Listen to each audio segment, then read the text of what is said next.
સુરતના બોલાવ ગામે હજુ પણ પાણી ભરાયેલા છે। ગામના 15 થી 20 ઘરોમાં કેરસમાં પાણી ભરાયેલા છે। લોકોના ઘરમાં કીમ નદીના પાણી ઘૂસ્યા છે। નવા હળપતિ, જૂના હળપતિ, આહિર વસાહતમાં પાણી ભરાયેલા છે।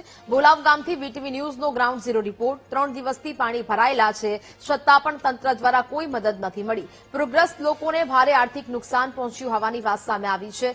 જે પ્રકારે હાલ તો આ સમગ્ર ગામની પરિસ્થિતિ જોવા મળી રહી છે। લોકોની સ્થિતિ દયનીય જોવા મળી છે। કીમ નદીના પાણી ગામમાં ફરી વળ્યા છે, જેને કારણે લોકો હાલાકી ભોગવવા મજબૂર બન્યા છે। લોકોને આર્થિક નુકસાન થયું હોવાની પણ વાત કરવામાં આવી રહી છે। પૂરગ્રસ્ત લોકોને ભારે નુકસાન થયું હોય તેવા દ્રશ્યો સર્જાયા છે।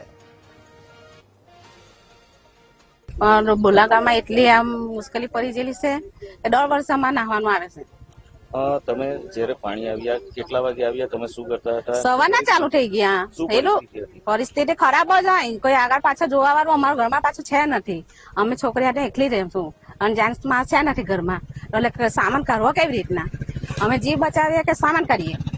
જેટલો સામાન નીકળ્યો એટલો નીકળ્યો, બીજા કઈ બધા પલાઈ ગયેલો છે। તમે ઘરમાં જઈ શક્યા છો હજુ? હમણાં તમે જ જોઈ લો પાણી કેટલા છે, હજુ જવાતું નથી। કેટલું નુકસાન હશે? નુકસાન તો હવે ઘરમાં જઈને જોઈએ તો જ ખબર પડે। અનાજથી માંડીને બધું જ, કપડા બપડા બધું જ। 3 દિવસથી પાણી ચડી ગયેલા છે, હજુ ઉતર્યા નથી। કેટલા પાણી છે ઘરમાં? ઘરમાં તો બહુ નુકસાન છે। પીપળા ટંગાય, અનાજ પાણી બધું પીલા જ્યું, કઈ રહેલું નહીં। સેટી ગાદલા બધું જ, કબાટ એ બબાટ એ લુગડા ચિત્રા બધું જ પીલા જ્યું। કેટલા દિવસથી છે? 3 દિવસથી કેટલી તકલીફો પડે? તકલીફ તો બહુ પડે। પાણીની હોય તકલીફ પડેલ છે અમને। આ જ્યાં પોયડા લઈને નાખેલા છે, હાથે ને પગે જ ઓવડેલા વચલા ફળિયામાં છે।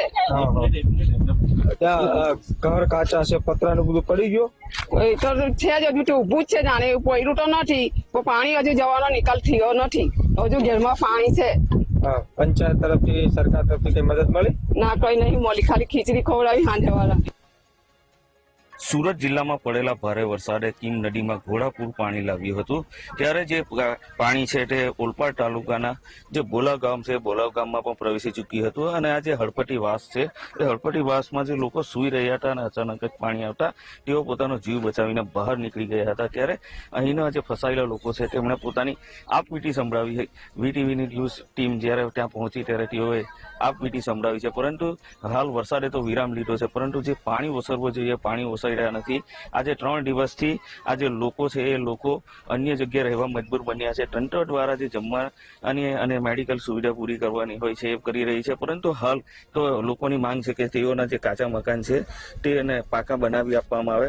હાલ તો તેઓની સ્થિતિ દયનીય બની ગઈ છે। હાલ વરસાદે વિરામ લીધો છે, પણ પાણી હજુ પણ ઓસર્યું નથી, જેના કારણે તેઓ આજે પણ બહાર રહેવા માટે મજબૂર બન્યા છે। ત્યારે લોકોની માંગ છે કે તેઓને પાકા મકાન બનાવી આપવામાં આવે અને આ જે હાલની પરિસ્થિતિ થઈ છે એ પરિસ્થિતિમાંથી ઝડપથી આ જો પાણી ઓસરે તો તેઓ પોતાના ઘરમાં જઈ શકે અને પોતાના ઘરનું શું નુકસાન થયું છે તેની ચકાસણી કરી શકે। કેમેરામેન નાજીમ સાથે નિર્મલ પટેલ, વીટીવી ન્યૂઝ, સુરત।